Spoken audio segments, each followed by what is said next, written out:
Ako ang pinakaulelat sa wave namin, naiiyak ako. Gusto ko na mag-quit. Ay, huwag ka mag-quit kahit anong mangyari. May share ako sa'yo. Sandali lang. New call center agent guide. So, ito yung kailangan mong tandaan pag bago kang call center agent. I-download mo yung reviewer ko. May sariling reviewer to. Napakahaba ng advice ko dito. Ngayon, ito. New agent guide. Attendance. Number 1, attendance. Kailangan mo lang pumasok. Bawal malate, bawal ang absent. Pangalawa, pay attention, tsaka take notes. So, kung ano yung dinidiscuss, ano yung tinuturo ng trainer nyo, makinig ka lang. Huwag kang makikinig dun sa mga katabi mo. Ayan o, yung choice of words mo. Ako yung pinakakulelat. Ibig sabihin, kino-compare mo yung sarili mo sa ibang tao. Unang-una, wala kang karapatan i-compare yung sarili mo sa ibang tao dahil hindi ka trainer. Malamang may kasabay ka dun na tenured, galing sa ibang call center. So medyo alam na nila yung process. Mas magaling na sila mag-English or top performer sila dati, kaya mayabang sila. Nanliliit ka sa sarili mo kasi ikaw wala kang experience. Alam mo, wag kang ganyan. Wag kang makikinig sa mga ganyang thoughts, mga ganyang ideas. Wag kang magiging negative. Kasi okay lang naman Okay lang naman mag-fail. Okay lang naman na ma-reject ka. Okay lang naman na bumagsak ka. Pero ang pinakamasama, pinaka-delikadong gawin para sa'yo, yung ikaw mismo, yung magre-reject sa sarili mo. Napakasama nun, 'di ba? Yung only person na dapat kakampi sa'yo, sisiraan ka pa, which is ikaw pa yun. Ikaw yung sumisira sa sarili mo, kinukumpara mo yung sarili mo sa ibang tao, hindi maganda yan. Makikinig ka lang sa trainer mo, or pag endorse ka na sa prod, nagtitake na kayo ng call, sa TL ka lang makikinig. Huwag kang didikit dun sa mga kasama mo. Huwag kang didikit dun sa iba. Kasi, kahit sabihin mong magaling yan, galing ibang company yan. Iba yung rules and regulations sa kanila.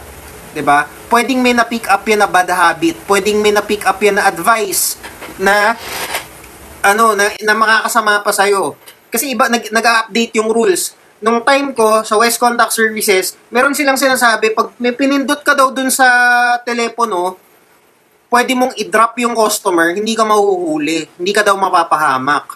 So, tinuro niya sa buong batch namin, may pipindutin ka star something, tapos may code. Pag tinype mo yun, madadrop, kunyari hindi kayo magkakarinigan dun sa system. Sabi niya, kahit basta gawin mo yun, hindi ka mahuhuli, maayos yung AHT mo. Bastos yung customer, gawin mo yun, hindi kayo magkakarinigan. O, may mga nakinig, o hindi niya alam, updated na yung system, nadedetect na pala ng management namin. Pinabayaan lang sila, 2 linggo, proud na proud sila, ang baba ng AHT nila.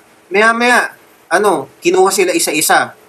Tapos, sinabihan ako na ita-terminate na nga raw sila. So, imagine mo, 15 yung nalaga sa batch namin. Dahil dun sa kupal na yun. 'Di ba? So, wag kang makikinig sa mga co-trainee mo. Wala silang authority. Ang may authority magturo ay yung trainer mo. Ang may authority mag-evaluate ay yung supervisor, yung trainer, yung HR manager. Sila lang yung magsasabi kung pasado ka or hindi. Wala kang karapatan i-judge yung sarili mo kung pasado ka o hindi. Wala kang karapatan ikumpara yung sarili mo sa iba kung pasado ka o hindi. May tandaan mo yan. So, pag nasa training ka, no friends, kasi mapipick up mo yung bad habits nila. Merong nagsabi sa amin, pwede pala mag 1 hour lunch. Hindi pala sila nag-check kung nag-login ako ng maayos. Pwede palang umuwi ng maaga. Alam mo, lahat ng naniwala, terminated. So, kaya ganun, hindi na ako naniniwala sa mga ganyan. Tapos, ang masakit pa dyan, kakaibiganin ka ng iba dyan, utangan ka lang. Sasabihin nila, yung magulang ko nasa ospital, yung anak ko walang panggatas, yung anak ko magbabayad ng tuition, wala. Tapos, bibigyan ka nila ng ATM, sabay tatakbuhan ka nila. Huwag kang dyan, scam yan.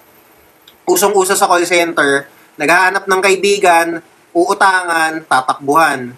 Kaya, personally, hindi ako nakikipag-friend sa call center. Ganun lang talaga ako.